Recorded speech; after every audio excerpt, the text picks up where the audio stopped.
గురించి ఆలోచించాలి. అంటే ఇక్కడ అబ్రాహాము తన కుటుంబం గురించి మాట్లాడట్లేదు, తన భార్య గురించి మాట్లాడట్లేదు. కాబట్టి తన ఇతరులైన సొదొమ గొమొర్రా ప్రాంతముల గురించి అబ్రాహాము మాట్లాడుతూ ఉన్నాడు అనే సత్యాన్ని పరిశుద్ధ గ్రంథంలో అయితే మనం చూస్తూ ఉన్నాం. ఆయన అంటూ ఉన్నాడు, ప్రియ సహోదరి సహోదరా, కాబట్టి దేవుని వేడుకొనక ఇతరుల గురించి, అంటే సొదొమ గొమొర్రాల యొక్క లో ఉన్న విశ్వాసుల గురించి, వారి తన అక్క కుమారుడైన లోతు గురించి మాట్లాడుతూ ఉన్నాడు. అయ్యా, అక్కడ ఇంకా చాలా మంది విశ్వాసులు ఉన్నారు. ఒకవేళ నీ ఉగ్రత ఆ గ్రామం మీదకి వస్తే, ఆ గ్రామం తగిలిపోతే అక్కడ విశ్వాసులు కూడా ఏమవుతారు? చనిపోతారు. అక్కడ నా అక్క సహోదరుడు కూడా, అక్క కుమారుడు కూడా, లోతు కూడా అక్కడ ఉన్నాడు. తన భార్య, తన పిల్లలు ఉన్నారు. కాబట్టి వాళ్ళు కూడా చనిపోతారు. కాబట్టి ఒక్కసారి ఆలోచించు అని దేవుడితో మాట్లాడటం అనే విషయాన్ని ఇక్కడ మనం చూస్తూ ఉన్నాం. అంటే లోతు కుటుంబం గురించి ఆలోచిస్తూ ఉన్నాడు, సొదొమ ప్రాంతంలో ఉన్న విశ్వాసుల గురించి ఆలోచిస్తూ ఉన్నాడు. మనము కూడా మన ప్రార్థనలో కేవలం మన గురించి మాత్రమే చేయకూడదు, మన గ్రామంలో ఉన్న విశ్వాసులందరి కొరకు కూడా మనము చేయాలి, అవిశ్వాసుల కొరకు కూడా మనం చేయాలి. అవిశ్వాసుల కొరకు ఎందుకు చేయాలి? విశ్వాసులుగా మారాలని. అంటే ప్రజలందరి కొరకు మనం ప్రార్థన చేయాలి. విశ్వాసుల కొరకు చేయాలి, అవిశ్వాసుల కొరకు చేయాలి, మన పొరుగు వారి గురించి చేయాలి, ప్రతి ఒక్కరి గురించి కూడా మనము ప్రార్థన చేయాలి. అందుకని అబ్రాహాము ప్రతి ఒక్కరి గురించి అక్కడ మాట్లాడుతూ ఒక విషయానికి మనం చూస్తూ ఉన్నాం, ఆలోచిస్తూ వారందరూ కూడా నాశనము చేయబోతున్నారని ఆ తలపుతో ఆయన భయపడ్డాడు. ప్రియమైన వాళ్ళం, అయ్యో దేవుడు ఈ సొదొమ ప్రాంతాన్ని ఒకవేళ నాశనం చేస్తే అక్కడ విశ్వాసులు నశించిపోతారు, నా యొక్క లోతు కుటుంబం కూడా అక్కడ నశించిపోతుందని భయపడుతూ ఉన్నాడు. అంటే తన యొక్క బంధువుల గురించి, తన స్నేహితుల గురించి, తన విశ్వాసులు నాశనం గురించి ఆయన ఏం చేస్తున్నాడు? భయపడుతూ ఉన్నాడు. అంటే మన కుటుంబాల గురించి కూడా మనం భయపడాలి. ఒకవేళ మన కుటుంబంలో ఎవరికైనా నష్టం వస్తే, మన ఫ్యామిలీలో ఎవరికైనా ఇబ్బందులు వస్తే మనము భయపడాలి. అంతేగాని ఫ్యామిలీ అంటే అందరూ రక్త సంబంధాలు అందరూ కూడా ఒక ఫ్యామిలీ. ఫ్యామిలీ అంటే నేను, నా భార్య, నా పిల్లలు మాత్రమే కాదు, మా కుటుంబం అంతా కూడా ఒక ఫ్యామిలీ. అంటే కుటుంబంలో ఎవరికి కష్టం వచ్చినా అందరూ కూడా అక్కడ ఆ కుటుంబం అంతా కూడా లాస్ అవుతారు. అందుకని మనం ఏం చేయాలి? అందరి గురించి మనం భయపడాలి, అందరూ కూడా కలిసిమెలిసి ఉండాలని మనం ఆలోచించాలి. అంతేగాని మన ఫ్యామిలీయే బాగుండాలని మనం ఎప్పుడు కూడా తలంచకూడదు. అందుకని అందరూ బాగుండాలంటే అందరి గురించి మనం ఏం చేయాలి? ప్రార్థన చేయాలి. ప్రతి వారి యొక్క మనస్సు మారాలని, ప్రతి ఒక్కరు కూడా కలిసిమెలిసి ఉండాలని. అంటే లోతు, వారి కుటుంబం, అక్కడ ఉన్న విశ్వాసులందరూ కూడా ఒకవేళ నాశనం అయిపోతారని అబ్రాహాము ఏం చేస్తున్నాడు? భయపడుతూ ఉన్నాడు. అందుకని మనము కూడా మన పొరుగు వారి గురించి, మన కుటుంబాల గురించి, మన ఫ్యామిలీస్ గురించి మనం ఏం చేయాలి? వాళ్ళ కష్టాలు రాకుండా, వాళ్ళకి ఇబ్బందులు రాకుండా, వాళ్ళ శ్రమలు రాకుండా, అది ఇక్కడ అనేకమైన విషయాలు వాళ్ళు మేలుగా ఉండాలని, సంతోషంగా ఉండాలని అందరి వరకు మనం ఏం చేయాలి? ప్రార్థన చేయవలసిన వారమైనట్లుగా మనం చూస్తూ ఉన్నాం. అంటే ఇప్పుడు ఆ సహోదరి సహోదర ఇక్కడ ఒక విషయాన్ని ఇక్కడ మనం గమనించినట్లయితే ఆయన అంటూ ఉన్నాడు, కాబట్టి ఇక్కడ వారి యొక్క కొరకు బాధపడి ఆలోచిస్తున్నట్లుగా మనం చూస్తూ ఉన్నాం. ఏదో భయపడటం కాదు, ఇంకా వాళ్ళ గురించి ఏం చేస్తున్నాడంట? బాధపడుతూ ఉన్నాడు. అంత మాత్రమే కాకుండా బాధపడుతూ అక్కడ ఎలాంటి పరిస్థితుల్లో అబ్రాహాము ఏం చేయగలడు ఒకసారి గమనించండి. మనమైతే ఏం చేస్తాం? ఎలాంటి పరిస్థితుల్లో మనమైతే ఏం చేస్తాం? అబ్రాహాము అక్కడ ఏం చేయగలడు ఒకసారి మనం చూసినట్లయితే అబ్రాహాము ఏం చేశాడో తెలుసా? ఏం చేశాడైనా? ప్రార్థన చేశాడు. ప్రియమైన వాళ్ళ, ఏం చేశాడు? అతడు ప్రార్థన చేశాడు. అంటే తన కష్టాన్ని, తన ఫ్యామిలీలో ఉన్న ఆ కష్టాలని పోవాలంటే మనం ఏం చేయాలి? ప్రార్థన చేయాలి. అంటే ఆ ప్రార్థన ఎంతో బలమైనదని ఇందాక మనం చూస్తాం. నీతిమంతుని యొక్క ప్రార్థన బహు బలమైనది. ప్రియమైన వాళ్ళ, అంటే నీ కుటుంబ క్షేమం కొరకు నువ్వు ప్రార్థన చేయాలి. ప్రార్థనే బలమైనది. అందుకనే ఇక్కడ అబ్రాహాము గారు ప్రార్థన చేయటం ప్రారంభించినట్టుగా మనం చూస్తున్నాం. ప్రార్థన అంటే దేవునితో మాట్లాడటం. ప్రియమైన వాళ్ళ, ప్రార్థన అంటే ఏంటి? దేవునితో మాట్లాడటం. అంటే ప్రార్థన ఒక అర్జీ. అంటే ఇక్కడ మనం చూస్తున్న ఒక విన్నపం. అంటే ఒక విన్నపాన్ని, ఒక అర్జీని ఇప్పుడు ఎవరికి ఇస్తున్నాడు? దేవునికి ఇస్తూ ఉన్నాడు. అంటే అతడు ప్రార్థన అనే పదానికి దేవునితో మాట్లాడటం అనే విషయాన్ని ప్రతి ఒక్కరు కూడా గమనించవలసిన వారిగా మనం చూస్తున్నాం. అంటే ప్రార్థన విశ్వాస హృదయంలో నుంచి వస్తుంది ప్రియమైన వాళ్ళ. ప్రార్థన ఎక్కడి నుంచి వస్తుందంట? విశ్వాస యొక్క హృదయంలో నుండి ప్రార్థన వస్తుంది అని మనం చూస్తున్నాం. విశ్వాసి దేవునితో మాట్లాడుతూ ఉన్నాడు. అబ్రహాము అదే విషయాన్ని ఇక్కడ మాట్లాడుతూ ఒక విషయాన్ని చెప్తున్నట్టు ప్రియమైన వాళ్ళు, అతడు దేవునితో మాట్లాడి ఉన్నాడు అనే విషయానికి మనం చూస్తూ ఉన్నాం. అబ్రహాము యొక్క ప్రార్థనలో రెండు విషయాలు మనం చూస్తూ ఉన్నాం. అబ్రహాము గారి యొక్క ప్రార్థనలో ఎన్ని విషయాలు చూస్తున్నాం? రెండు విషయాలు చూస్తూ ఉన్నాం. ఆ రెండు విషయాలు మొదటగా అబ్రహాము ప్రార్థనలో చూపించే ఆ విషయాన్ని మనం చూస్తే తగ్గింపు స్వభావం గురించి మనం నేర్చుకుంటాం ప్రియమైన వాళ్ళ. అంటే ప్రార్థనలో మనకి ఏముండాలి? తగ్గింపు యొక్క స్వభావం ఉండాలి. అంటే అబ్రహాము గారి ప్రార్థనలో తగ్గింపు యొక్క స్వభావాన్ని తెలియపరుస్తూ ఉంది అని పరిశుద్ధ గ్రంథంలో రాయబడినట్లుగా మనం చూస్తూ ఉన్నాము. 27వ వచనంలో అబ్రహాము ఇదిగో బూడిదలై ఉన్న నేను ప్రభుతో మాట్లాడ తెగించి ఉన్నాను అని ఇక్కడ అంటున్నట్లుగా మనం చూస్తాం. అంటే అబ్రహాము దేవునికి విధేయత చూపిస్తూ ఉన్నాడు. ధూళి బూడిదనే ఈ రెండు విషయాలు ఇక్కడ మనం చూస్తున్నాం. ధూళి బూడిద అంటే వీటికి ఏమైనా విలువ ఉంటుందా అమ్మా? బూడిదకి ఏమైనా విలువ ఉంటుందా? విలువ ఉండదు. దుమ్ముకి ఏమైనా విలువ ఉంటుందా? మనం పట్టుకెళ్ళి బిరువలో దాస్తామా బూడిదని? ఎందుకని అది విలువలేని విప్రియమైన మాట. అంటే అబ్రహాము ఇప్పుడు దేనితో పోల్చుకున్నాడు? విలువలేని యొక్క బూడిదతో పోల్చుకున్నాడు, విలువలేని దుమ్ముతో పోల్చుకున్నాడు. అంటే అయ్యా నేను నీ ఎదుట మాట్లాడడానికి నేను విలువలేని బూడిదగా ఉన్నాను, విలువలేని ధూళిగా ఉన్నాను అని అక్కడ అబ్రహాము తన్ను తాను తగ్గించుకుని దేవుని ఎదుట మాట్లాడుతూ ఉన్నాడు అనే విషయాన్ని పరిశుద్ధ గ్రంథంలో చాలా తేటతెల్లగా వ్రాయబడినట్లుగా మనం చూస్తున్నాం. ప్రజలందరూ కూడా పాపులే కనుక దేవుని శిక్షకు మాత్రమే మనము పాత్రులుగా ఉన్నాం. మనలో ఎవరు కూడా గొప్పవారు లేవు ప్రియమైన వాళ్ళు. ఒకవేళ నువ్వు అనుకోవచ్చు నేను గొప్పవాడిని అనుకోవచ్చు, నేను చాలా విశ్వాసులు అనుకోవచ్చు, నేను చాలా ప్రార్థనా పరురాలు అనుకోవచ్చు, మనం ఇంకా ఎన్నో మన గురించి మనం పోల్చుకోవచ్చు. కానీ దేవుని దృష్టిలో మనం అందరం కూడా పాపులమై ఉన్నాం. ఎవరు కూడా ఇక్కడ గొప్పవారు ఎవరు కూడా లేవు, ఈవెన్ పాస్టర్ గారితో సహా. అంటే మనం పాప స్వభావాన్ని కలిగి ఉన్నాం కనుక మనం అందరం కూడా ఏమై ఉన్నాం? పాపులమై ఉన్నాం. దేవుని ఎదుట దేవుని శిక్షకు మాత్రమే మనము పాత్రులమై ఉన్నాం అనే విషయం ఎవరు గ్రహించారు? ఇక్కడ అబ్రహాము గ్రహించాడు ప్రియమైన వాళ్ళ. కాబట్టి నేను పాపిని, పాప స్వభావంతో ఉన్నాను, అందుకనే దేవుని శిక్షకు మాత్రమే. ఎందుకంటే సొదొమ గొమొర్రా ప్రాంతాన్ని నువ్వు నాశనం చేయడానికి ఎవడవని నేను ప్రశ్నించే హక్కు నాకు లేదు. కాబట్టి ఇప్పుడు నేను కేవలం బ్రతిమాలుకోవాలి. అంటే దేవుని శిక్ష నుండి నా కుటుంబం తప్పించుకోవాలంటే, దేవుని యొక్క శ్రమల నుండి నేను తప్పించుకోవాలంటే, ఈ శ్రమలు నాకెందుకు వస్తాయని మనం దేవుని అడగలేము, ఈ బాధలు నాకెందుకు వస్తాయని దేవుని మనం అడగలేము. కానీ మనం వాటి నుంచి తప్పించుకోవాలంటే దేవుని ఏం కొరాలి? బ్రతిమాలుకోవాలి. ప్రభువా నీవే నీతిమంతుడు అయి ఉన్నావు, నేను పాపిని ప్రభువా, పాప స్వభావాన్ని బట్టి ఇన్ని కష్టాలు నాకు వస్తున్నాయి ప్రభువా, ఈ కష్టాల నుంచి నీవే మాత్రమే నన్ను తప్పించగలవని దేవుని మనం బ్రతిమాలుకోవడానికి అర్హత కలిగి ఉన్నాము. కానీ ఆయన ప్రశ్నించడానికి ఎవరు కూడా అర్హత లేము అనే విషయాన్ని అబ్రహాము గ్రహించినట్లుగా పరిశుద్ధ గ్రంథంలో అయితే మనం చూస్తూ ఉన్నాం. కాబట్టి అందుకనే ఇక్కడ ప్రియ సహోదరి సహోదరుడు అంటూ ఉన్నాడు, అబ్రహాము తన యొక్క తండ్రిని సొంత ఊరిని విడిచి వచ్చాడు. అబ్రహాము అతని యొక్క జీవిత యాత్ర మనం చూసినట్లయితే తన అక్కడ ఆ యొక్క ఊరు అనే ప్రాంతం నుండి ఆయన ఏం చేశాడు? యెహోవా పిలిచిన వెంటనే వచ్చేసాడు. నీ తల్లిదండ్రులను, నీ స్వదేశాన్ని, నీ ప్రజలను, నీ కుటుంబాన్ని విడిచి రమ్మన్నప్పుడు తండ్రి అయిన దేవునితో అబ్రహాము ఎటువంటి ప్రశ్నలు అడగకుండా ఆయన ఏం చేశాడు? వచ్చి ఉన్నట్లుగా పరిశుద్ధ గ్రంథంలో అయితే మనం చూస్తూ ఉన్నాం. అందుకప్పుడు ఆ సహోదరి సహోదరుడా, కాబట్టి ఇక్కడ ఆ దేవుని తన యొక్క గ్రామాన్ని విడిచి దేవునితో ఆయన నడిచినట్లుగా మనం చూస్తూ ఉన్నాం.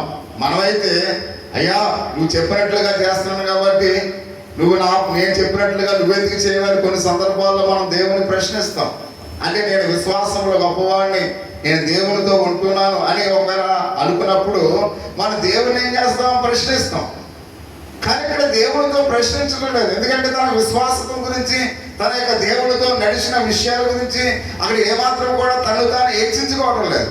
నేను ఏమైనప్పుడు కూడా నేను ఈ లోకంలో పాప స్వభావాన్ని కలిగి ఉన్నాను కనుక నేను కూడా పాప శిక్షకు పాత్రుడిని అనే విషయాన్ని అక్కడ అబ్రహాము గ్రహించినట్లుగా మనం చూస్తూ ఉన్నాం.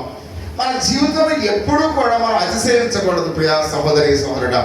నువ్వు ఎంత విశ్వాసమైనప్పుడు కూడా, ఎంత ప్రార్థనా జీవితాన్ని కలిగి ఉన్నప్పుడు కూడా, నువ్వు ఎంత పెద్ద పాస్టర్ గారుగా ఉన్నప్పుడు కూడా మనం ఎవ్వరము కూడా అతిశయించడానికి వీలు లేదు అనే విషయం చాలా స్పష్టంగా బైబిల్ గ్రంథంలో ఆయన వాక్యం ద్వారా మనతో మాట్లాడుతున్నాడు అనే విషయానికి మనం చూస్తూ ఉన్నాం. కాబట్టి నేను కేవలం బూడిదను ధూళినై ఉన్నాను అని ఇక్కడ అంటున్నాడంటే అబ్రహాము సరిగ్గానే చెప్తున్నాడు. ప్రజలందరూ కూడా పాపులే, దేవుని యొక్క శిక్షకు మాత్రమే పాత్రులైనట్లుగా మనం చూస్తున్నాం. తరువాత అబ్రహాము మళ్ళీ ఎవరితో మాట్లాడుతున్నాడు? దేవునితో మాట్లాడుతున్నాడు. ఏమంటాడు? ప్రభువా, కోపపడని ఎడల నేను ఒక మాటను మాట్లాడతానని 30 వచనం మనం చూస్తున్నాం. ఏమన్నాడు? అయ్యా నువ్వు కోపపడనంటే మాట్లాడతాను. మీకు అర్థమవుతుందా? అయ్యా నువ్వు కోపపడనంటే నేను మాట్లాడు అంటే చూడండి, అంటే దేవుని ఎదుట ఆయన ఎలా ఉన్నాడు ఒకసారి చూడండి. దేవుని ఎదుట ఎలా ఉన్నాడు ఒకసారి మనం గమనించాలి. అంటే దేవుని ఎదుట అతడు ఎంతో వణుకుతో ఉన్నాడు, భయముతో ఉన్నాడు, భక్తితో ఉన్నాడు, తగ్గింపు యొక్క స్వభావాన్ని కలిగి ఉన్నాడు. అంటే మనం దేవాది దేవుని ఎదుట ఉన్నప్పుడు మనము కూడా అట్లాంటి యొక్క భయభక్తులు కలిగి మనము ఉండాలి ప్రియమైన వాళ్ళ. అంటే అంత మాత్రమే కాకుండా దేవుని యొక్క వాక్యంలో ఆయన చెప్తున్నాడు, ప్రియ సహోదరి సహోదర, మన పాపముల బట్టి మనందరం కూడా దేవుని కోపానికి మనం అర్హులమై ఉన్నాం. ఆయన మనం చూస్తున్నప్పుడు, ఎందుకంటే మన పాపాలను బట్టి మన అందరిని కూడా ఆయన ఇప్పుడే తన దహించి వేసే అధికారం ఆయన కలిగి ఉన్నాడు. నిజంగా ఎందుకంటే మనలో ఎవరు లేరు, పరిశుద్ధులు లేరు. ఏదో మాటల వల్ల, క్రియల ద్వారా, తలంపుల ద్వారా మనం ఏదో ఒక పాపాన్ని చేస్తూనే ఉన్నాం. నిజంగా మనం చూసినప్పుడు తన కోపాలను బట్టి తన ఉగ్రతను పంపిస్తే ఇక్కడ ఎవరు కూడా బ్రతకరు. పాస్టర్ గారంటే ఎవరు కూడా అంటే ఆయన పరలోకము నుండి తన ఉగ్రత ఈ దేశం మీదకి ఆయన ఒకవేళ చూపిస్తే ఎవరు కూడా బ్రతికే వాళ్ళు ఎవరు కూడా లేరు.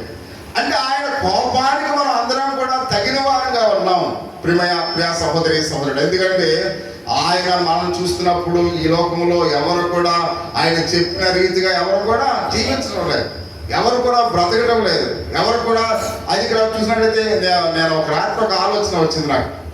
పూర్వదినాల్లో ఎవరు ప్రార్థనకు వెళ్ళేవారు కాదు, పూర్వదినాల్లో ఎవరు కూడా ప్రార్థనకు వెళ్ళేవారు కాదు, అందరూ కూడా అన్యులుగానే ఉండేవారు.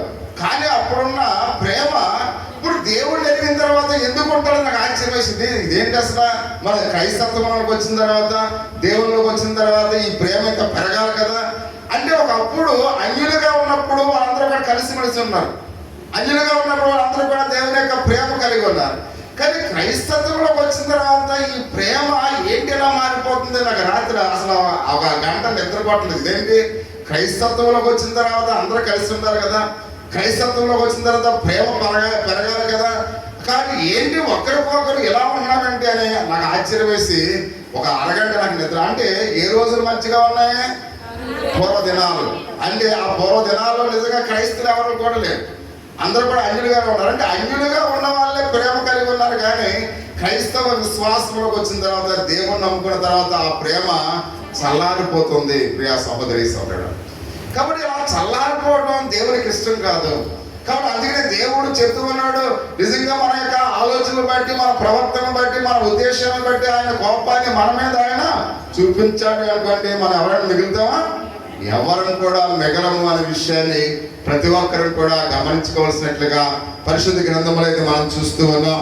కాబట్టి అంత మాత్రమే కాకుండా ఆయన మాట్లాడుతూ ఉన్నాడు పరిశుద్ధ దేవుని యొక్క లేఖన భాగంలో, అబ్రహాము, దేవా నా మీద కోపాన్ని అంటే నేను అడుగుతాను అంటే దేవుడు కృప కలిగిన వాడు, దయ చూపిస్తాడని అక్కడ అడుగుతూ ఉన్నాడు. అయ్యా నువ్వు కోపండి అంటే నేను నీతో మాట్లాడతాను అంటే తన యొక్క ఏమనుకున్నాడు ఆయన కరుణ చూపించేవాడుగా ఉన్నాడు, ఆయన ప్రేమ చూపించేవాడుగా ఉన్నాడు కనుక నేను అడగడానికి నేను తెగించాలని ఒక నిర్ణయాన్ని తీసుకున్నట్లుగా పరిశుద్ధ గ్రంథంలో అయితే మనం చూస్తూ ఉన్నాం.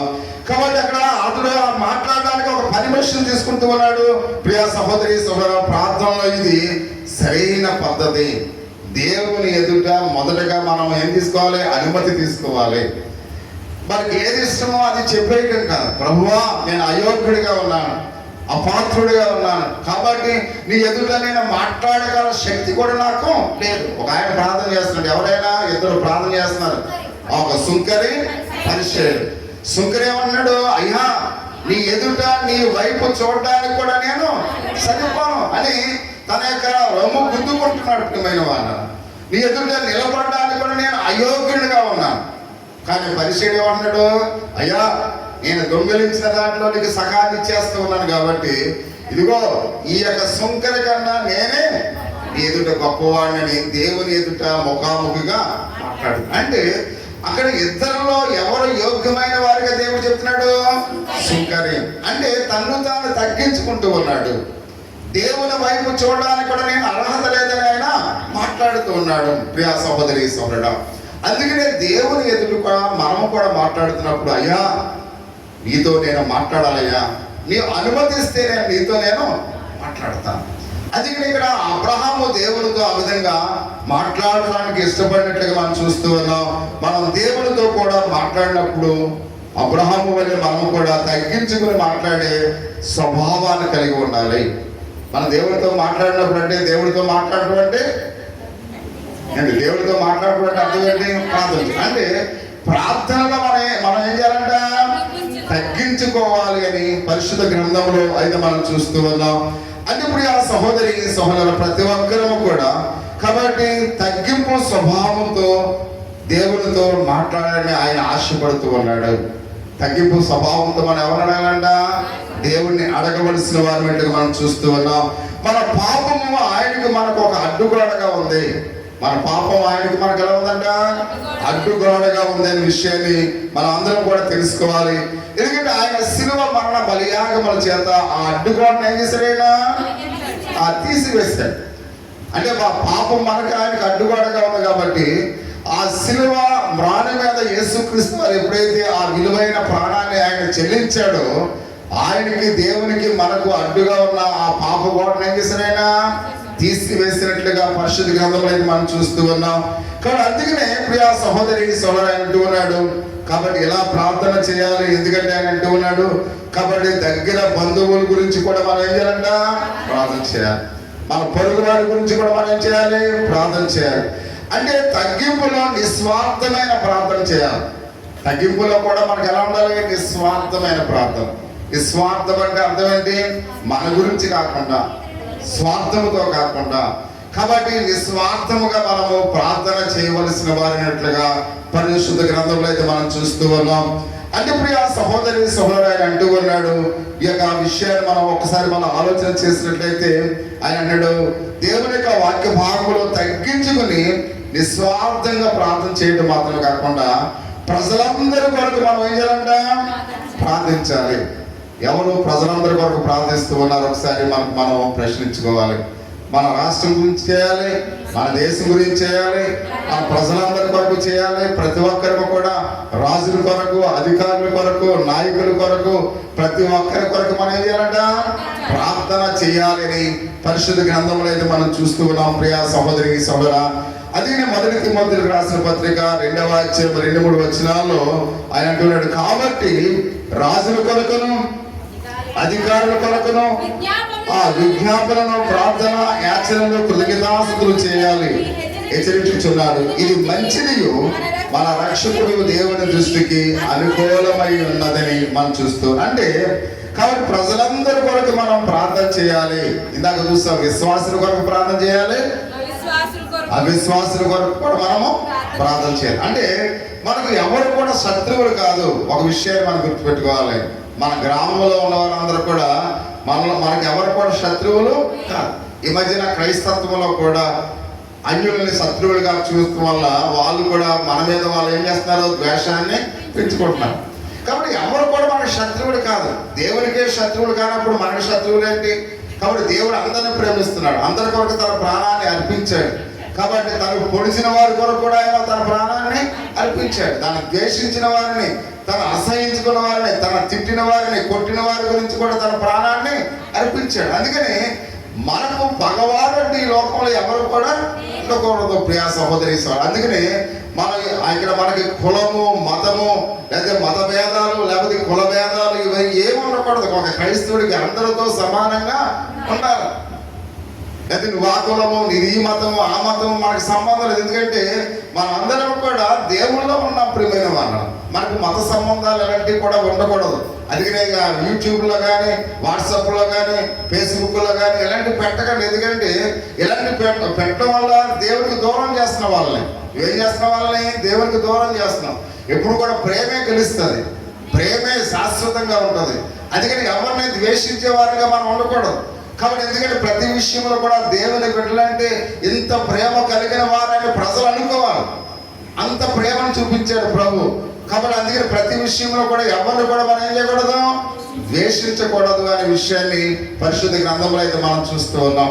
కాబట్టి అందుకనే ఇక్కడ ప్రభు అయిన యేసుక్రీస్తు వారు కూడా మీరు ప్రార్థన చేసినప్పుడు ప్రజలందరి కొరకు చేయండి, నాయకుల కొరకు చేయండి, అధికారుల కొరకు చేయండి, రాజుల కొరకు ప్రార్థన చేయండి, ప్రజలందరి కొరకు కూడా ప్రార్థన చేయమని ఆయన హెచ్చరిస్తున్నట్టుగా మనం చూస్తూ ఉన్నాం.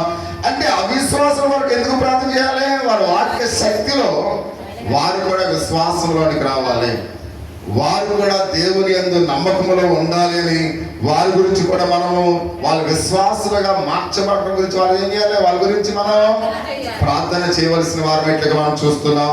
రెండవ మాట మనం చూస్తున్నాం, అబ్రహాము ప్రార్థన మరొకసారి చూద్దాం. తగ్గింపుతో అబ్రహాము ఎలా ప్రార్థించాడో ఒకసారి చూద్దాం ప్రియమైన వాళ్ళరా. ఇప్పుడు అబ్రహాము ధైర్యముతో ఎలా ప్రార్థిస్తూ ఉన్నాడో కూడా మనం చూద్దాం. ఆయన మొదటగా ఎలా చేశాడంట? తగ్గింపు స్వభావంతో చేశాడు. రెండవ ప్రార్థన ఎలా చేస్తున్నాడు? ఆ రెండవ మాట ధైర్యముతో ఆయన చేస్తూ ఉన్నాడు. కాబట్టి ఎలా అది ఒకసారి మనం గమనించినట్లయితే అబ్రహాము దేవుని యందు విశ్వాసం ఉంచాడు ప్రియమైన వారు. అంటే ఈ ధైర్యం మనకి ఎప్పుడు వస్తుంది? దేవుని యందు విశ్వాసం ఉంటేనే మనకు ధైర్యం వస్తుంది. నా దేవుడు సమస్తమును కూడా ఆయన సాధ్యము, ఆయన ప్రేమ కలిగిన వాడు, జాలి కలిగిన వాడు కనుక నేను ఆయనందు విశ్వాసం ఉంచాను కనుక ఆయన సమస్తాన్ని నా జీవితంలో చేస్తాడనే ఒక నమ్మకం మనకుండి మనం ప్రార్థన చేయాలి. అంటే ఈ నమ్మకం ఎవరికి ఉంటుంది? విశ్వాసులకు ఉంటుంది. విశ్వాసులకు ప్రార్థనలో ఏముంటది? ధైర్యం ఉంటుంది ప్రియమైన వాళ్ళ. అంటే మనం ధైర్యంతో విశ్వాసంతో దేవునికి ప్రార్థన చేయవలసిన వారిని మనం చూస్తున్నాం. ఎందుకంటే దేవుడి నమ్మకాన్ని ఈ లోక రక్షకుడైన యేసుక్రీస్తు వారు ఈ లోకానికి వస్తాడు, మన పాపములు బట్టి ఆయన శిలువపరాని మీద చనిపోతాడు, మనందరికి కూడా రక్షణ తీసుకొస్తాడు. ముందుగా గ్రహించిన వారు ఎవరు పాత నిబంధనలో? అబ్రహాము గారు ప్రియమైన వాళ్ళ. అందుకని అబ్రహాము ఇక్కడ మనం అయితే అతడు నీతిగా ఎంచబడిన మనం చూస్తూ ఉన్నాం. అందుకని ఇక్కడ మనం గమనించినట్లయితే ఇక్కడ అది 15వ అధ్యాయంలో ఉంది, అది మొదటి మాటలో మనం చూస్తున్నాం. అందుకే అతని యొక్క విశ్వాసము నీతిగా ఎంచబడ్డదంట. అంటే ఆయన ఈ లోకానికి వస్తాడనే ముందే వాగ్దానం ఆయన అబ్రహాము గ్రహించినట్లుగా పరిశుద్ధ లేఖన భాగంలో మనం చూస్తూ ఉన్నాం. కాబట్టి ప్రియా సహోదరి సహోదరా, కాబట్టి అబ్రహాము దేవుని యందు నమ్మకం ఉంచి ధైర్యంగా దేవుని సమీపించి ఆయన మాట్లాడుతున్నట్లుగా 23 నుంచి 25 వచనాలు మనం చూస్తూ ఉన్నాం. దుష్టులతో కూడా నీతిమంతులను నాశనం చేయదువా? ఆ పట్టణంలో ఒకవేళ 50 మంది నీతిమంతులు ఉన్నాయల్లా దానిలో 50 మంది నిమిత్తం ఆ స్థలమును నాశనము చేయక కాయువా? ఆ చొప్పున చేసి దుష్టులతో కూడా నీతిమంతులను చంపుటకు నీకు దూరమగును గాక. సర్వలోకములకు తీర్పు తీర్చేవాడు న్యాయము చేయడా అని ఇక్కడ ప్రార్థించినట్లుగా మనం చూస్తూ ఉన్నాం. అంటే దేవుని మంచితనాన్ని ఆధారము చేసుకుని అబ్రహాము దేవుని ఏం చేస్తున్నాడు? బ్రతిమాలుతూ ఉన్నాడు ప్రియమైన వాళ్ళు. అందుకని ఎప్పుడైనా తెలివైన వాళ్ళు మన ఎదుటి వాళ్ళు మాట్లాడే మాటలు బట్టి మనం మాట్లాడుతూ ఉంటారు. అంటే వాళ్ళు కోపంగా మాట్లాడుతూ ఉన్నారా, మనకు అనుకూలంగా మాట్లాడుతూ ఉన్నారా, వాళ్ళు ఎలా మాట్లాడుతూ ఉన్నారని గ్రహిస్తూ మనం ఏం చేయాలి? మాట్లాడుతూ ఉన్నారు. కాబట్టి ఒకవేళ మన మీద కోపంగా ఉన్నారనుకోండి, వాళ్ళని వాళ్ళకి ఏం చేయాలి? వాళ్ళకి మనం ఒక మంచితనాన్ని చూపిస్తున్నట్లుగా మనం వాళ్ళకి కొద్ది మంచి మాటలు చెప్తూ ఉంటారు. అంటే ఎప్పుడు కూడా ఒక జ్ఞానవంతుడు ఏం చేస్తారంటే ఎదుటి వారి యొక్క మాటలు హెచ్చు తగ్గులను బట్టి మనము మాట్లాడాలి. అంతేగాని మామూలుగా ఎదుటివాడు ఎలా మాట్లాడుతుండో గ్రహించకుండా మనం మాట్లాడితే అక్కడ ఏమవుతుంది, ఘర్షణ వస్తుంది.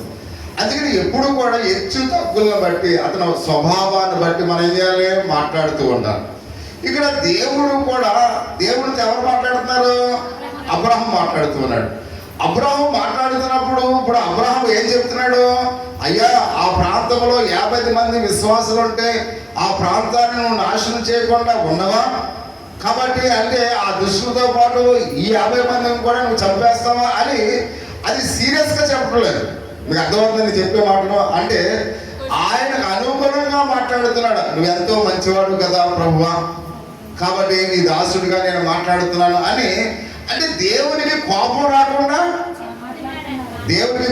రాకుండా తను ప్రతిమాలుకుంటూ తగ్గించుకుంటూ మాట్లాడుతూ ఉన్నాడు. అంటే దాని అర్థం ఏంటి, ఆయన దేవాది దేవుడే ఉన్నాడు.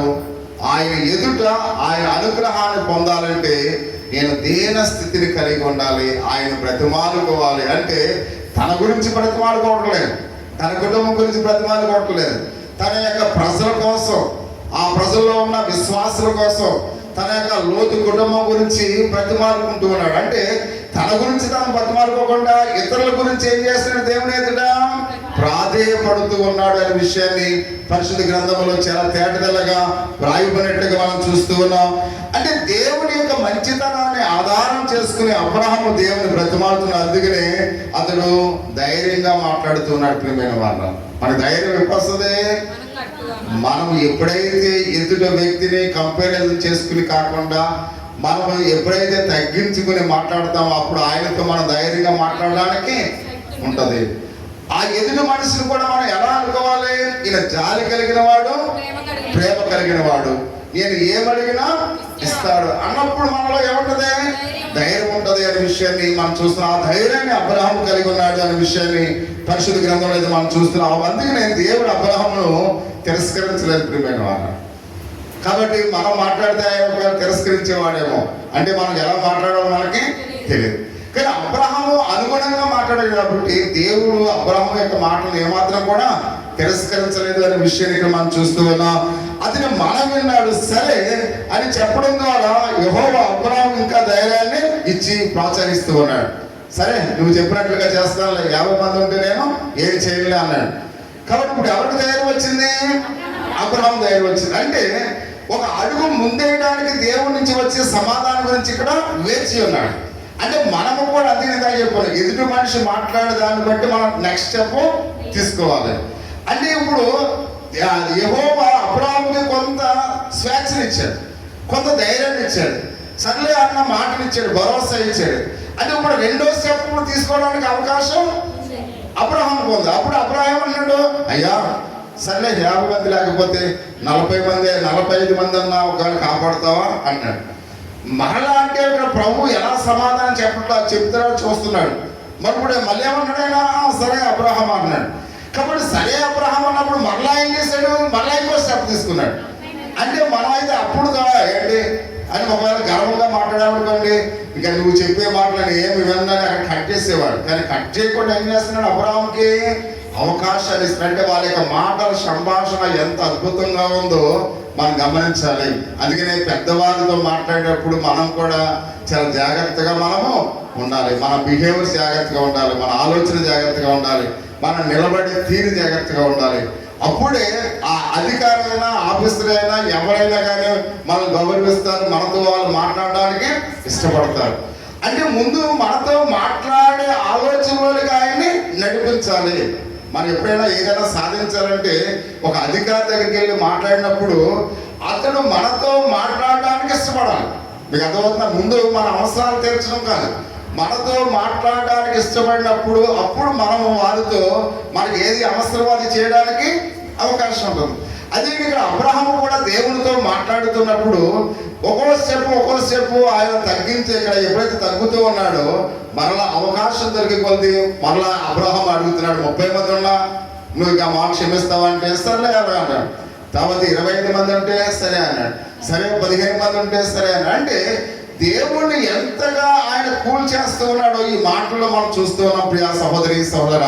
కాబట్టి చివరికి ఆయన మాట్లాడుతూ ఉన్నాడు, 10 మంది కొరకు వేడుకున్నాడు కానీ దేవుడు సరే అన్నాడు. ప్రియమైన వాళ్ళ ఎంతలోంచి ఎంతవరకు వచ్చాడు? 50 మందిలో నుంచి 10 మందిలోకి వచ్చాడు. అయినప్పుడు కూడా ఏమన్నాడు?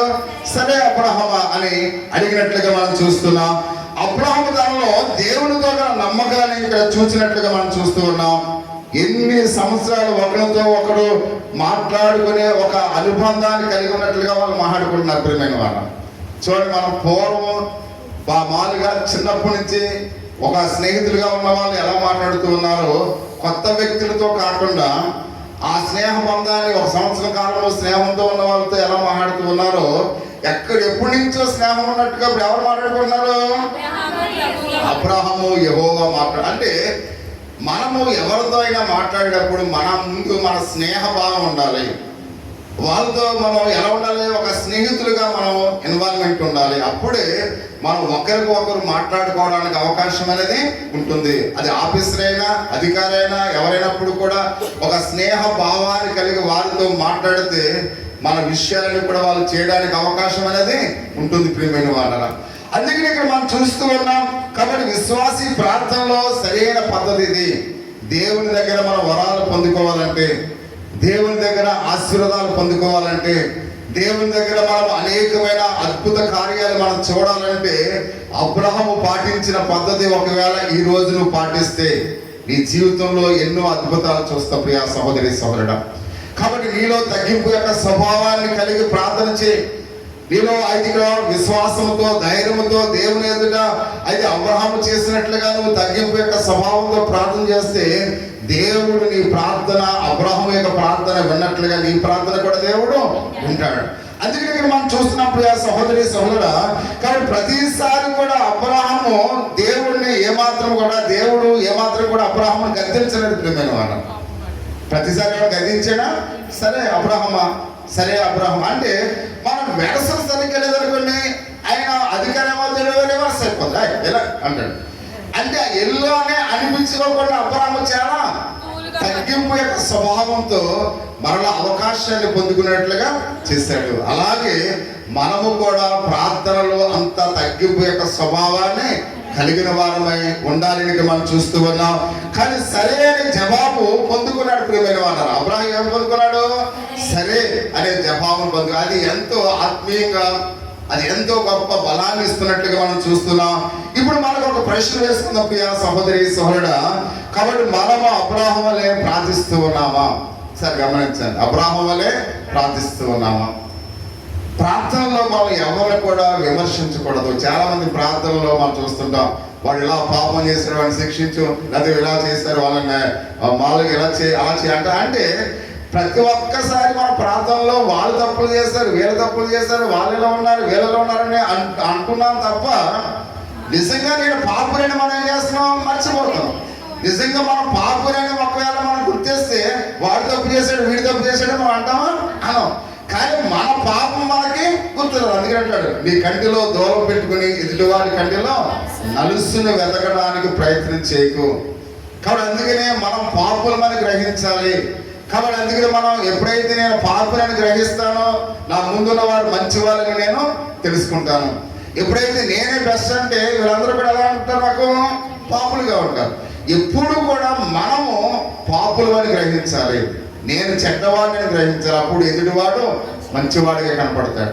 కానీ మనం ఏం చేస్తాం? మా పాప స్వభావంతో నేను మంచివాడిని, నా కుటుంబం మంచిది కాబట్టి నేను మంచి అని మనం ఎప్పుడైతే అనుకుంటామో ఎదుటి ఉన్న వాళ్ళందరూ కూడా మనకి చెడ్డవారిగా కనపడతారు. అందుకే దేవుని దృష్టిలో ఎప్పుడు కూడా మనకు మనం తగ్గింపు యొక్క స్వభావాన్ని కలిగి ఉన్నప్పుడు ఎదుటి వారందరినీ కూడా మనము గౌరవిస్తామనే విషయానికి మనం చూస్తున్నాం. చివరిగా అంటూ ఉన్నాడు, ప్రియా సహోదరి సహోదరా, అబ్రాహం వలె నీవు నేను ప్రార్థన చేస్తున్నామా? ఒకసారి మీ అంతరాత్మలు మీరే ప్రశ్నించుకోండి. చేస్తున్నారా? ఒకవేళ చేయకపోతే ఈ రోజే అబ్రాహం వలె మనం కూడా ఏం చేయాలి? తగ్గింపు స్వభావంతో ధైర్యంతో మనం ప్రార్థించవలసిన వారిని మనం చూస్తున్నాం. ఎందుకంటే మన దేశంలో ఎన్నో సమస్యలు ఉన్నాయి. ఆర్థిక సమస్యలు ఉన్నాయి మన దేశంలో. అంత మాత్రమే కాకుండా నీటి సమస్యలు ఉన్నాయి, కరెంటు సమస్యలు ఉన్నాయి, కాబట్టి ఆరోగ్య సమస్యలు ఉన్నాయి. అంతేకాదు అవిశ్వాసులు అనేక మంది ఉన్నారు. విశ్వాసులకు ఎన్నో శ్రమలు పెడుతూ ఉన్నారు. కాబట్టి ఇవన్నీ కూడా మనకు సమస్యలే.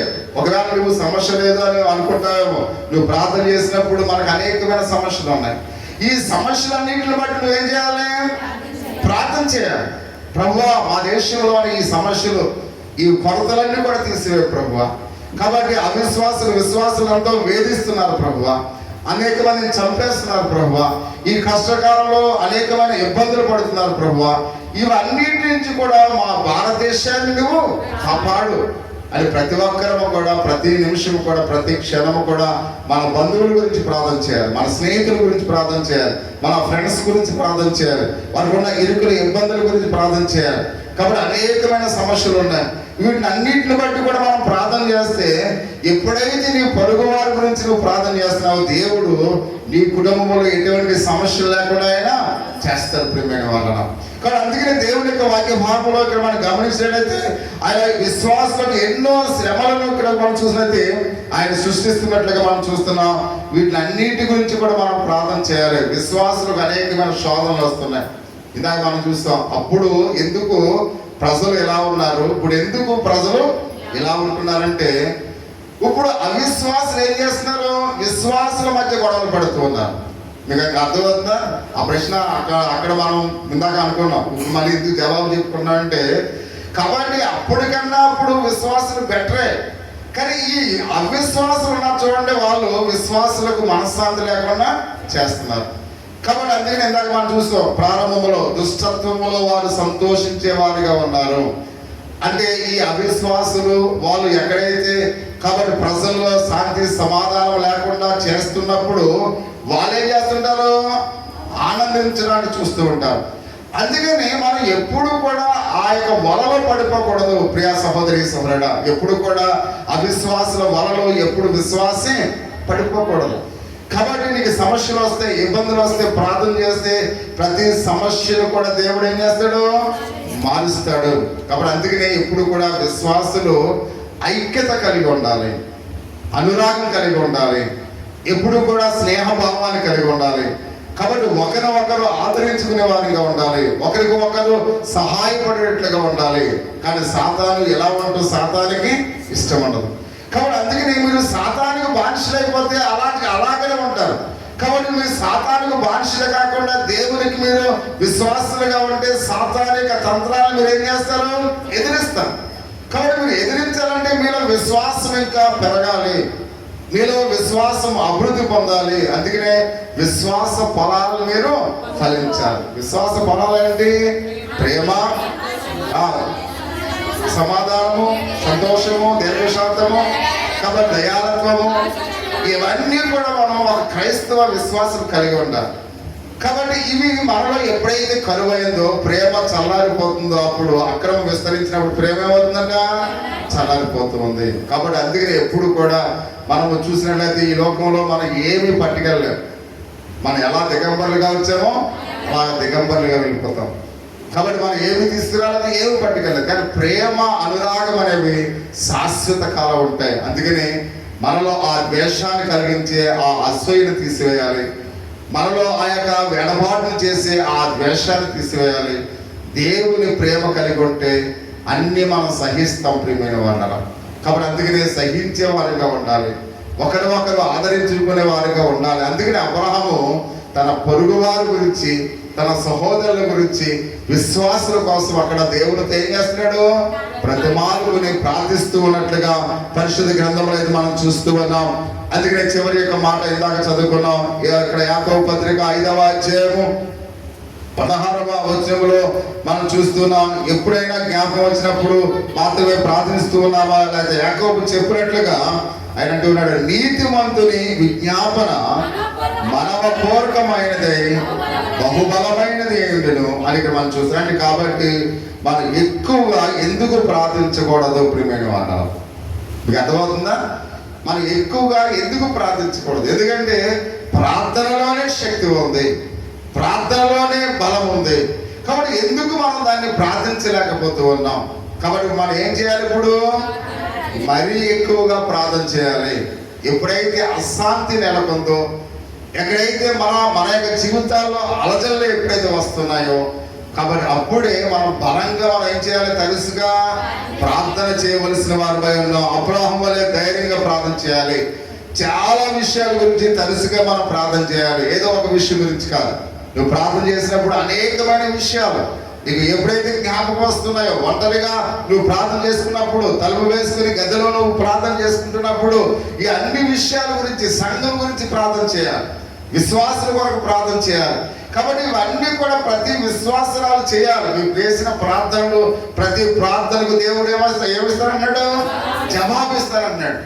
కాబట్టి ఎందుకంటే నీతిమంతుల యొక్క ప్రార్థన, మనం ఎలా నీతిమంతులమయ్యామో కూడా ఆయనే చెప్తున్నాడు. మనమే నీతిమంతులం కాదు, యేసుక్రీస్తు యొక్క విలువైన రక్తం చేత మనందరం కూడా నీతిమంతులమై ఉన్నాం. కాబట్టి మనం అందరం కూడా నీతిమంతులమే కనుక మన నీతిమంతమైన ప్రార్థన దేవుడు జవాబు ఇస్తాడు. అందుకనే మీరు ప్రార్థన చేయడం ఎప్పుడైతే మీరు తగ్గిస్తూ ఉన్నారో మీకు శ్రమలు వస్తాయి, శోధనలు వస్తాయి, ఇరుకులు వస్తాయి, ఇబ్బందులు వస్తాయి, ఆర్థిక సంబంధమైన లావాదేవీలు వస్తాయి. ఇవేవి కూడా ఉండకూడదంటే ప్రతి నిమిషం, ప్రతి మీకు సమయం దొరికే ప్రతి సెకండ్ కూడా మీరు ఏం చేయాలి? ప్రార్థన చేయండి, ప్రార్థన చేయండి, ప్రార్థన చేయండి. మీలో ఉన్న సమూలంగా మీకున్న సమస్యలన్నీ కూడా దేవుడు తీసేస్తాడని ధైర్యంతో ప్రార్థన చేయండి. అబ్రహాము యొక్క జీవితంలో అలాగనే ధైర్యంగా చేశాడు కనుక అబ్రహాము దేవునికి చూసినట్టే అన్నట్టు పరిశుద్ధుడు పౌలు అన్నాడు, ప్రార్థన యందు నిలకడగా ఉండి కృతజ్ఞత గలవారే దాని యందు మెలుగుగా ఉండి ప్రార్థన చేయండి, ఎడతెగగా మీరు ప్రార్థన చేయని ప్రోత్సహిస్తూ ఉన్నాడు. ఎడతెగగా మీకు ఎప్పుడు జ్ఞాపకం వస్తే అప్పుడు ప్రార్థన చేయండి. ఎప్పుడు జ్ఞాపకం వస్తే అప్పుడు ఫోన్ చేయడం కాదు. చాలా మంది ఎప్పుడు జ్ఞాపకం వస్తే అప్పుడు ఫోన్ చూస్తూ ఉంటారు. కాబట్టి ఎప్పుడు జ్ఞాపకం వస్తే అప్పుడు ఏం చేయాలి? ప్రార్థన చేయి. కాబట్టి ఈ సమస్య వస్తే ప్రార్థన చేయి. ఒకవేళ మీ కుమారుడు ఎక్కడ దూర ప్రాంతాలకు వెళ్తున్నప్పుడు ప్రార్థన చేయి, నువ్వు పనికి వెళ్తున్నప్పుడు ప్రార్థన చేయి, నీ పిల్లలు ఎవరైనా అనారోగ్య సమస్యలతో ఉంటే ప్రార్థన చేయి. కాబట్టి ఇవన్నీ అంటే నీ కుటుంబం గురించి, నీ బంధువుల గురించి, నీ స్నేహితుల గురించి నువ్వు ఆలోచిస్తే నీకు ఏంతో పని ఉండదు? సెల్ ఫోన్తో పని ఉండదు ప్రియమైన వాళ్ళు. అంటే మీ కుటుంబాల గురించి మీరు ఎప్పుడైతే ఆలోచించరో, మీ యొక్క బంధువుల గురించి మీరు ఎప్పుడైతే ఆలోచించరో, మీ స్నేహితుల గురించి ఎప్పుడైతే ఆలోచించరో, మీ పిల్లల కోసం ఎప్పుడైతే ఆలోచించరో అప్పుడు ఇది గుర్తొస్తుంది. ఇది ఎవరి చేతిలో ఎక్కువగా ఉంటే వారి కుటుంబాల గురించి వాళ్ళు ఏం చేయట్లేదు, పట్టించుకోవట్లేదు, ప్రార్థన చేయడం. అందుకనే సెల్ ఫోన్ అసలు ఎందుకు కనిపెట్టారు తెలుసా మీకు? ఫోన్ చేయడానికి కనిపెట్టారు. అందుకని ఇవన్నీ కూడా తర్వాత అది కొన్ని దేశాలు వీటిని ఏం చేసినాయి? బ్యాన్ చేసినాయి. కొన్ని దేశాల్లో ఫోన్లు లేవు, మన దేశంలోనే ఫోన్లు ఉన్నాయి. మన దేశంలోనే మామూలుగా బాత్రూమ్ అన్నా లేదంట కానీ ఫోన్ ఉందంట. కొంతమంది బాత్రూంలో చెమ్మలెట్టు పొందలోకి వెళ్తుంటారు. బాత్రూమ్లే కానీ వాళ్ళ ఇంట్లో ఏమున్నాయి? ఫోన్లు ఉన్నాయి. 10,000 రూపాయల ఫోన్ ఉంది, 5,000 పడితే బాత్రూమ్ వచ్చేస్తుంది. అంటే బాత్రూములు అన్నా లేవంట కానీ, ఆ బాత్రూములు లేవు కానీ ప్రతి వాళ్ళ ఇంట్లో ఒక 5 ఫోన్లు ఉన్నాయి, మనిషికి ఒక ఫోను. కాబట్టి ప్రియమైన వాళ్ళు, అంటే సమయాన్ని మనం ఏం చేస్తున్నాం?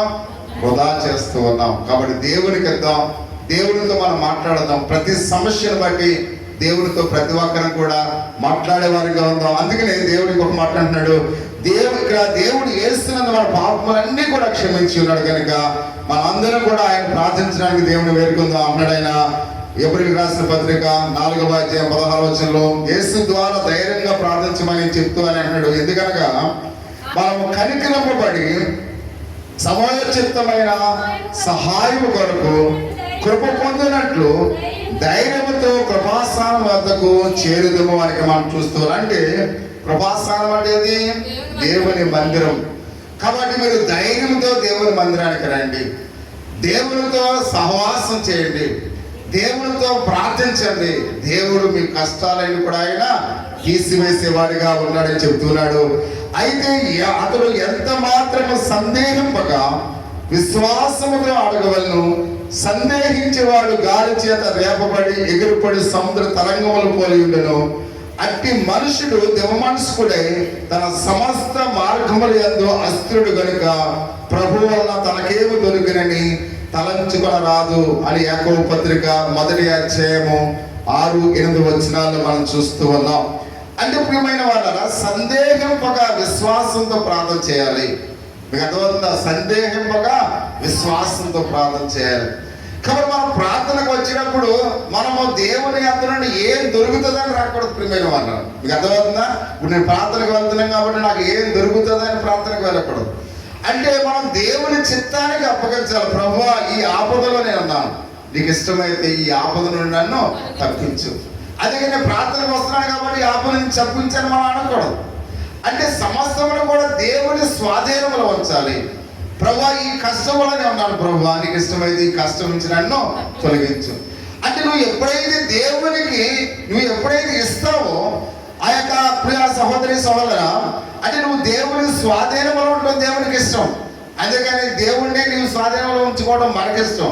కానీ అలా ఉండకూడదు. ఎప్పుడు కూడా మనం దేవుని అడగాలి, కానీ నీకు ఇష్టమైతే దేవునికే మన సమస్యలు అప్పగించాలి. ప్రియమైన వారు, అంటే మనం అడిగేది కేవలం ఒకటడిగితే ఆయన ఇవ్వాలనుకుంటే అనేకమైన ఆశీర్వాదాలు మనకి ఇస్తాడు. కేవలం మనం ఒకటి అడుగుతాం, కానీ ప్రభువా నీ చిత్త ప్రకారంగా నాకు చేయంటే అనేకమైన ఆశీర్వాదాలు దేవుడు మనకు ఇస్తాడు. అది ఆయన గుప్పుళ్ళు చాలా పెద్దవి. ప్రియమైన మాట, కాబట్టి ఏదో ఒక రూపాయి ఇవ్వమని మనం అడిగామనుకుని ఆ రూపాయి మనకు వస్తుంది. ప్రభువా ఈ ఆర్థిక పరిస్థితుల్లో ఏమన్నా నువ్వు సహాయం చేయంటే అనేకమైన వేలాది కొలతలు అక్కడ రూపాయలతో నేను ఏం చేస్తానైనా ఆశీర్వదిస్తాడు. నీ కష్టాన్ని తీసివేయమంటే నువ్వు కష్టం ఏదో ఒకటి చెప్పుకుంటావు, కానీ నువ్వు ఎప్పుడైతే నా కష్టాలన్నీ కూడా నీ చేతిలో పెడుతున్నాయో తీసివేస్తే నీ కుటుంబంలో ఉన్న కష్టాలన్నీ కూడా తీసివేయడానికి ఆయన సామర్థ్యము కలిగిన వాడు. అందుకనే మన సమస్యలు, మన ఆర్థిక ఇబ్బందులు, మన ఇబ్బందులు అన్నీ కూడా ఆయన స్వాధీనంలో, ఆయన చేతిలో ఉంచితే దేవుడే సమస్త కార్యాలు కూడా ఆయన చేస్తాడు. అందుకనే ఎప్పుడు కూడా బహు నమ్మకముగా, విశ్వాసముతో, ధైర్యముతో, తగ్గింపు స్థితితో మనం ప్రార్థన చేసినప్పుడు దేవుడు తప్పకుండా మన యొక్క జీవితంలో అనేకమైనవైన నెరవేర్చేవాడిగా. అలాగే దేవుని చిత్త ప్రకారంగా మనం ప్రార్థన చేయడం నేర్చుకుందాం ప్రియమైన వాళ్ళరా. కాబట్టి మన ప్రార్థన జవాబు దేవుని నిర్ణయానికి విడిచిపెట్టాలి. మన జవాబు మనం ఎక్కడ ప్రశ్న మనం అడుగుతాం, జవాబు మనం అడుగుతాం. ప్రభువా ఇది కావాలా కానీ అడుగుతాం, అది ప్రశ్న. ఇది చేయి ప్రభువా ఇప్పుడే చేసేయండి, అది జవాబు. అంటే మనం ప్రశ్న జవాబులు మనం అడగకూడదు, కేవలం ప్రశ్నలు మాత్రమే మనం అడగాలి. ప్రభువా ఈ సహాయం నాకు కావాలి ప్రభువా అని మనం అడగాలి అంతవరకు. కానీ జవాబు ఇచ్చేది ఎవరు? ఆయన. కాబట్టి ప్రశ్న మనం అడిగేసి ఇలాగిచ్చే ప్రభువా అని మనమే అడిగేస్తాం. అంటే అలా కాకుండా దేవునికే మనము విడిచిపెట్టాలి. అప్పుడు దేవుడే సమస్తాన్ని చేస్తాడు. అబ్రాహాము విషయంలో కూడా దేవుడు సరే అని జవాబిచ్చాడు ప్రియమైన వారు. అంటే అక్కడ 10 మంది నీతిమంతులు ఉన్నారా అమ్మా? 10 మంది నీతిమంతులు ఉన్నారా? చివరికి వచ్చాం. అక్కడ 10 మంది ఉన్నారా అంటే దేవుడు సరే అన్నాడు. అంటే సరైన జవాబును అక్కడ ఇచ్చాడు. కానీ అక్కడ 10 మంది నీతిమంతులు ఉన్నారా? లేదు. అంటే సొదొమ పట్టణాన్ని నాశనము చేశాడని దేవుడు మాట్లాడుతూ ఉన్నాడు. కానీ అక్కడ 10 మంది నీతిమంతులు లేరు ప్రియమైన వాళ్ళరా. కానీ ఇక్కడ మనం చూస్తున్న దేవుడు వారిని నాశనం చేశాడు. 10 మంది నీతిమంతులు లేనప్పుడు ఏం చేశాడు దేవుడు?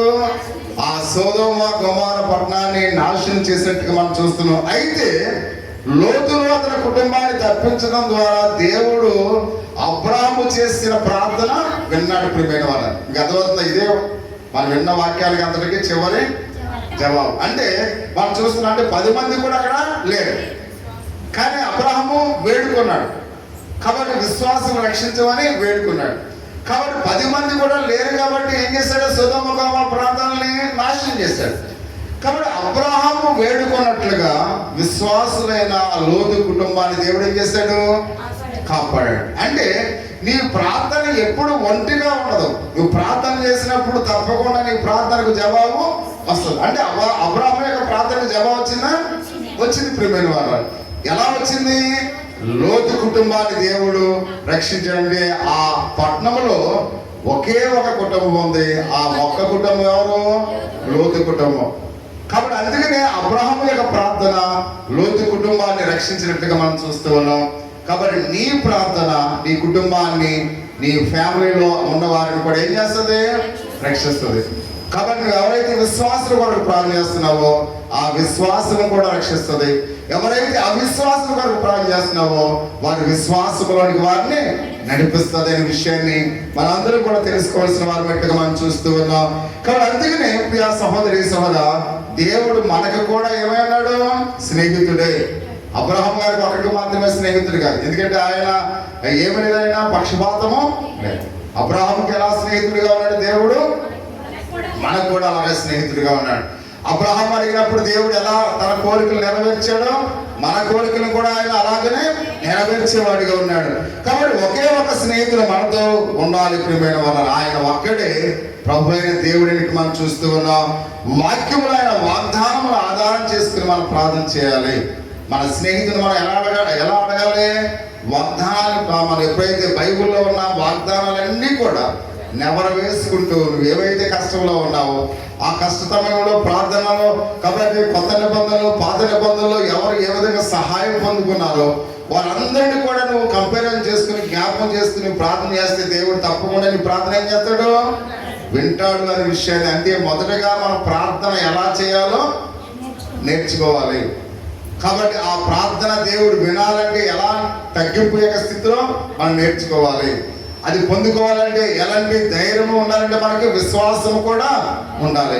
విశ్వాసం ఎప్పుడైతే నీలో ఉంటుందో దేవుడు అడిగే ధైర్యం కూడా నీలో ఉంటుంది. ఇవన్నీ కూడా సమపాలలో నువ్వు చూసి నువ్వు ప్రార్థన చేస్తే దేవుడు ఇప్పుడే నీ కుటుంబాన్ని ఏం చేస్తాడు? ఆశీర్వదిస్తాడు. అంటే నువ్వు ప్రార్థన చేయడం నేర్చుకోవాలి, ప్రార్థన ఎలా చేయాలో నేర్చుకోవాలి. కాబట్టి దేవుడు ఆ యొక్క కృపా కృతజ్ఞతలు మనందరికి కూడా ఇస్తాడు అనే విషయాన్ని మనం చూస్తూ ఉన్నాం. కాబట్టి అందుకనే మన ప్రార్థనలు అన్నింటినీ కూడా ఆయన జవాబిస్తాడు ప్రియమైన వాళ్ళ. ఈ విధంగా మీరు ప్రార్థన చేస్తే మీ ప్రార్థన ఒంటిగా పోదు కానీ మీ ప్రార్థనకు జవాబు వస్తుంది. అందుకనే కాబట్టి ఆయన చిత్త ప్రకారంగా ప్రార్థన చేద్దాం. ఆయన అడిగి ఆ వాటన్నిటిని కూడా మనం పొందుకునేట్లుగా ప్రార్థన చేద్దాం. కాబట్టి తన చిత్త ప్రకారంగా మన ప్రార్థనకు జవాబిస్తాడు. దేవుడే మనకు సహాయం చేస్తాడు. ఆ విధంగా మన కుటుంబాన్ని దేవుడు దీవించి ఆశీర్వదించునుగాక. ఆమేన్. ఎవరో ఒకరు పురుషుల్లో ఒకరు వచ్చి ప్రార్థన చేయండి. ఆనందరావు గారు ప్రార్థన చేస్తే మంచిది.